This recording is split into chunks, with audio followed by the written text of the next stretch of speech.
Some very bad behavior from an Easter bunny. You may have seen the cell phone video capturing a brawl between a man dressed in the furry costume hopping into action to break up a fight. Well, today the bunny has been unmasked, and it turns out this isn't the first run-in with the law. Anthony Johnson has details on the arrest warrant out of New Jersey. A bunny brawl. Watch the fur fly as this feisty man wearing an Easter bunny costume with the flopping ears and all hops on a person attacking a woman in Orlando. The fur ball's gnawing blows enough to save the victim and become a viral sensation. Hey, Easter bunny, go! Our costume character was out partying with friends this weekend, yes, bar hopping, when they happened upon the brawl. Problem is, our bunny hero is also a suspected car thief. His whereabouts were unknown until this video surfaced, and the bunny came out of his burrow to talk to the media about his paws of fury. But I got over there, tried to break up the fight, and then with me trying to break up the fight, it led him to get on top of her and hit her. So then I had to try different methods, basically, to break up the fight, which actually worked. What also worked was exposing his identity, because Anton McDonald has been on the land since last October after being accused in a number of car break-ins in New Jersey, including one in the Summerfield development in South Brunswick. After that, he skipped town. But once he came out of costume, it caught the attention of cops in Florida, Dover, Delaware for several armed robberies, and New Jersey. South Brunswick police sent out this tweet showing the suspect and stating a warrant is still out for his arrest, which almost happened when cops arrived on the scene down in Florida. The officer came up to me and said, listen, if you do that again, I'm going to arrest you and the damn bunny suit. I just rushed over there. I didn't even say, hey, look at this. No, I just rushed over there. But the 20-year-old suspect has ruffled feathers in Florida.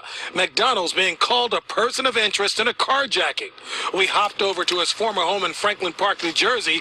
Family stayed behind closed doors, not wanting to discuss the cases. Did you know he was involved in the incident down there on Easter? But McDonald talked about his bunny heroics, and now cops have the carrot of evidence they need to basically put this rascally rabbit behind bars. So it was a real deal, nothing fake. It was a real deal, nothing fake.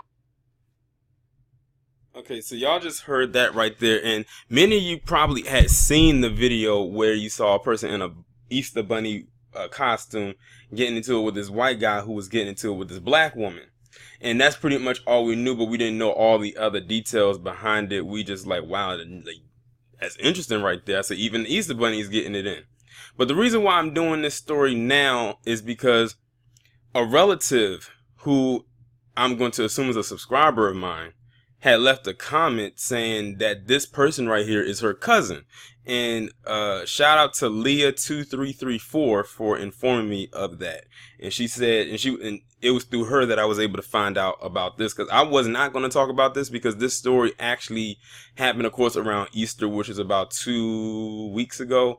But his identity being revealed came out about a week ago when this that audio you just heard came about.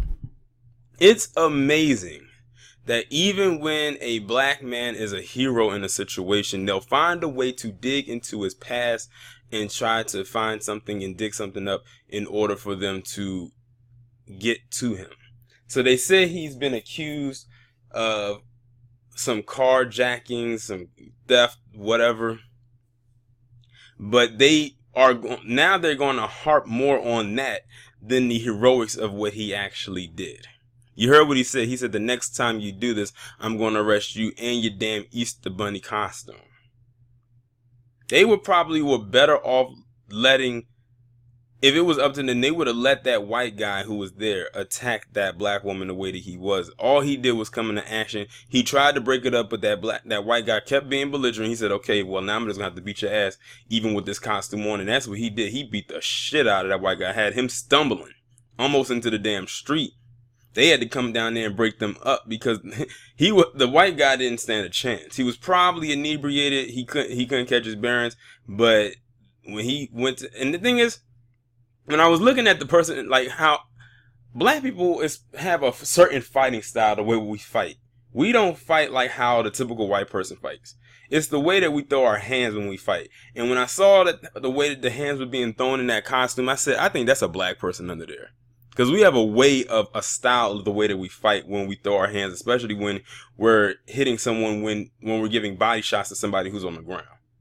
It's just the way that we do, especially us black men when it comes to fighting. It's just something. Like, I could tell that this is a black person under the costume and the way he kind of springed into action. But they are bringing up his past to try to discredit what he did.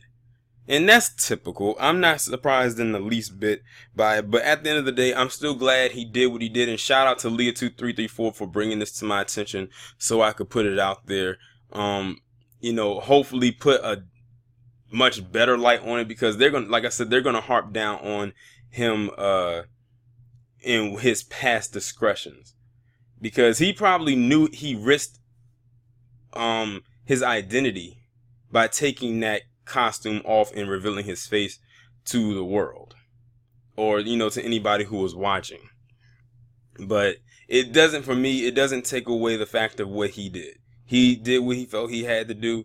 He had to step in and he had to defend that person, and most likely didn't even know that person, but he just saw somebody getting messed with and he said, I'm going to have to do something, because I just can't stand there and just watch something like this happen. But, you know, they always got to find a way to make the black person the boogeyman, even in their narrative, when they are displaying levels of being a hero. Y'all let me know what you think about this down in the comments, and I will talk to you in the next one.